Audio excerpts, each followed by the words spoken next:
አንዴ ለመረዳት ፈቃደኛ ነሽ? መጀመሪያ ይሄንን በረዳት አይጠበቅብኝም እኮ ለምን አሰማኝም? ሩታ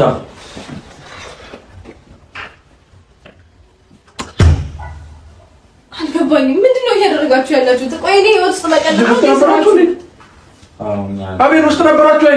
ነበርን። ልታስረዳ ይችላል። አቤት የተፈጠረው ቀን ላይ ምሳ አብረን የበላነው። እሺ አብረን በላነው። ከዛ ደግሞ የቤትህን ቁልፍ ይዘን ሂድ።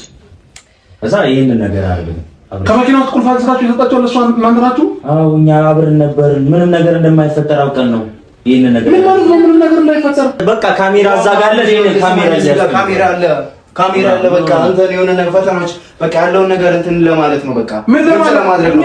አንተና እሱ ያላችሁን ግንኙነት ግልጽ ለማድረግ ነው። በቃ ወይ መግማማት ጀደ ወሪ ሶዳ አከምት ነምኒ ቡልቲ ቀቡ ኦሶ ፉንዱረ ጅሩ አከኒ ቡልቲ ቀቡ ኦሶ ቤክቱ ሃቲ ወራ ኢሳ ዮካን ሃቲ መና ኢሳ አከሽን ደውምሰፍ ሐራ ቦሮ ጀቴ ጉያ ለካውት ኦሶ ቤክቱ ጅሬኛ ነማ አካን ሴነኒ ጅሬኛ ነማ አካመሌዳን ሴነኒ የሮ ቦሬሰን kana cala wanti namatti dhagaamumtu jiru maaltu itti dhagaam ati yookaan immoo isheen dubartii miti kan jedhu gaafitee nama keessatti uumama.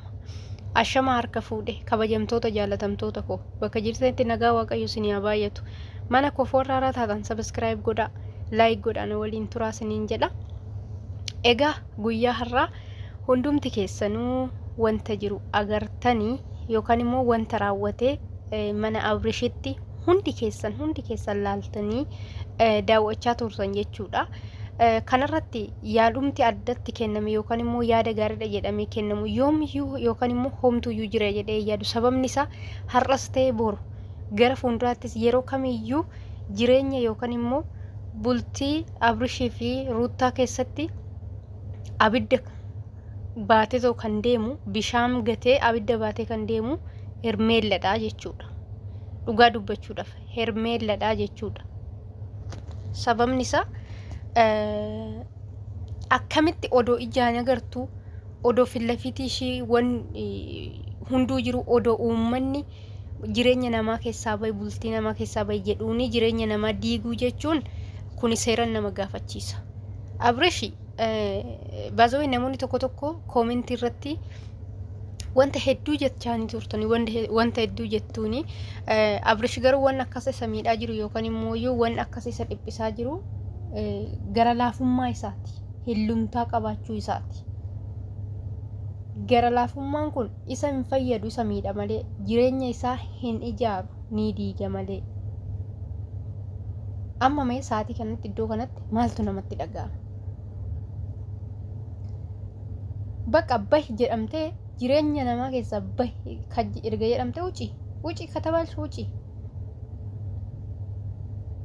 Bakka namni dhugaa rabbi hedduu namatti dhaga'ama. Maaliif dandeettii Ruutaan dandeesse obsa Ruutaan qabdu namni kamiyyuu hin qabu. Namni kamuu fakkeenya akkanaa yookaan immoo nama akkanaatirra fakkeenya guddaa godhachuu yookaan immoo fakkeenya guddaa argachuu qaba.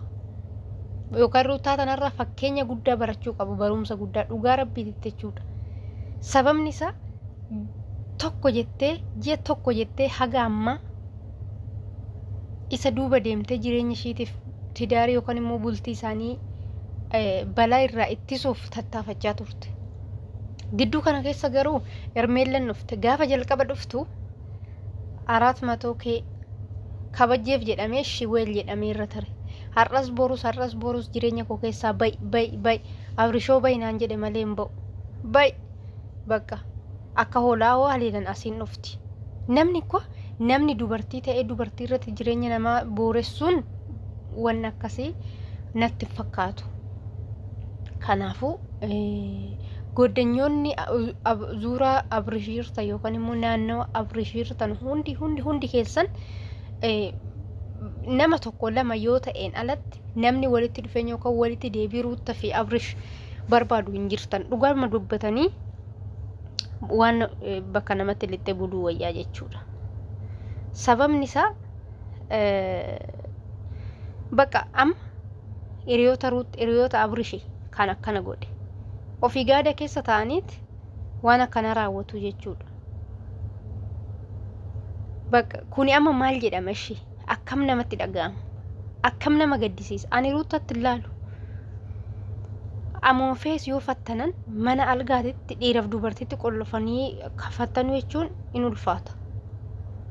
Amoofees respectii yoo abrishii qabaatte amoofees gammachuu abrishii yoo qabaatte maali soo ta'e dubartiin tun namsee lama taate fuuldura jirti namsee lama taateet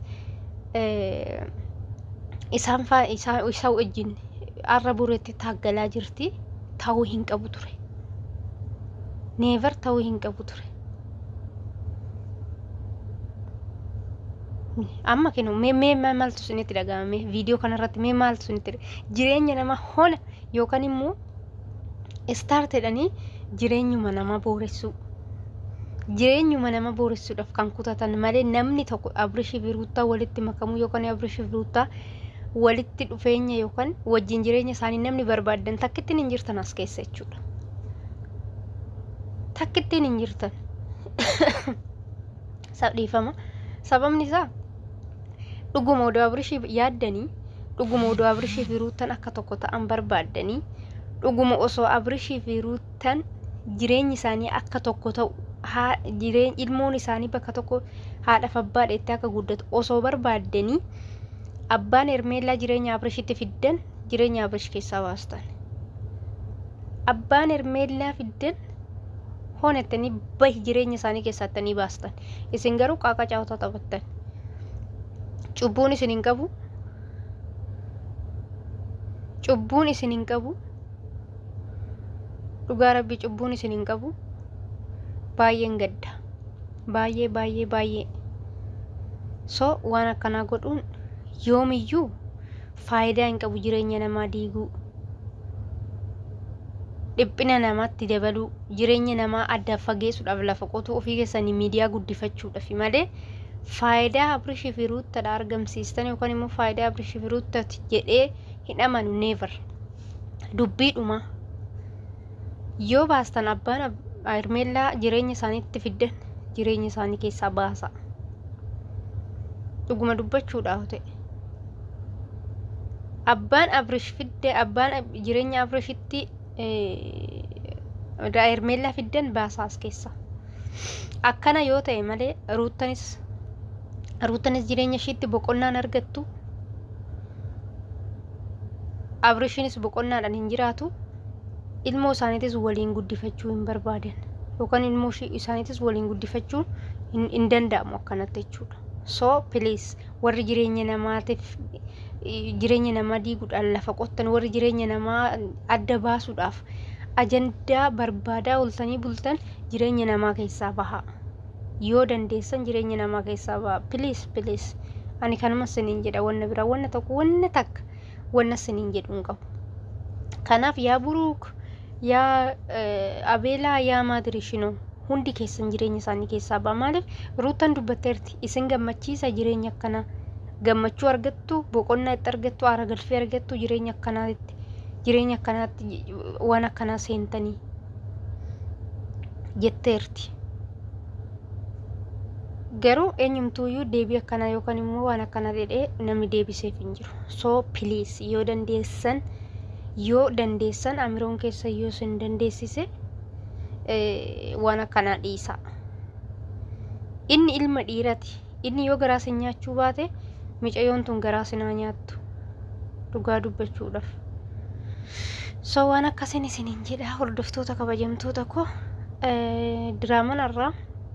diraamuma jedhamu kuni wanta beekeetu jireenya namaati irratti osuma beekanu jireenya namaati irratti raawwatamaa jiru kun diraamadha jedhama malee kun dogongoraman jedhamu. Diraama akkana warra hojjechaa jirtan of eegaa please of eegaa. Dhugaa Waaqayyoo of eegaa. Jireenya namaa keessaa boru banee የሚባል ነገር አለ. boru anaaf wanni jedhan yookaan immoo anarra ga'uu danda'a. Hermeellaa waan baay'ee si eeggataa ati intala dubartiitii. Bakka nama bultii qabu irraa fagaadhu. Waan biraa wanni isiniin jedha yookaan immoo dhaamsi jedhamu tokko hin jiru. Waan akkasii isiniin jedha kabajamtoota kiyyaa aarii isaaniitii irraa wanni isin argattan homtuu tokko hin jiru. Homtuu isiniin jedha Viidiyoon kiyya kana fakkaata. Viidiyoo biraatiin immoo yoo walitti deebinaa. Warroonni mana kiyya haaraa taatan sabiskiraayib naa godhaa, sheer laayik godhaa. Hiriyoota keessaniifis sheer godhaa. Hin dagatinaa isiniin jedhaa. Hordoftoota kiyya hundumti keessanuu guddaa isin kabajaa, guddaa isin jaaladhaa. Bakka jirtanitti fayyaa ta'aa, horaa badhaadhaa. Baay baay.